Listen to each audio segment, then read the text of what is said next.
Kita buka dengan informasi pertama, Saudara. Kepala Kantor Wilayah Kementerian Agama Provinsi Aceh bersama sejumlah pihak Selasa pagi melakukan rapat finalisasi persiapan embarkasi Aceh menjelang masuknya asrama calon jemaah haji embarkasi Aceh pada tanggal 19 Juli mendatang.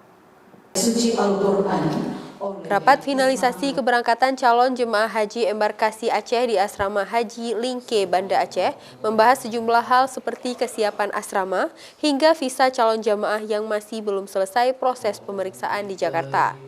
Paspor dan visa tahun ini langsung diperiksa oleh Kedutaan Arab Saudi di Indonesia, kemudian baru dikembalikan ke Kementerian Agama, baru dikirim kembali ke daerah, sehingga membutuhkan waktu yang cukup lama untuk proses pemeriksaan tersebut.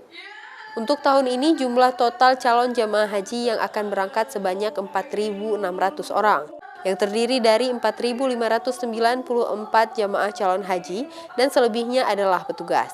Untuk jemaah termuda tahun ini berasal dari Kabupaten Pidi dengan usia 18 tahun, serta yang paling tua berasal dari Aceh Tamiang dengan usia 99 tahun. Ini sepenuhnya menjadi tanggung jawab UPT, yang hari ini juga kita akan minta dalam rapat nanti apa ada kendala dan sebagainya, hal-hal yang terkait termasuk nantinya dalam proses pemberangkatan jangan sampai ada. Calon jamaah haji embarkasi Aceh sendiri untuk kloter pertama akan masuk ke asrama haji pada tanggal 19 Juli mendatang pada pukul 17 waktu Indonesia Barat dan akan terbang ke Jeddah pada Sabtu 20 Juli pukul 19.50 waktu Indonesia Barat. Syahril, Kompas TV, Banda Aceh.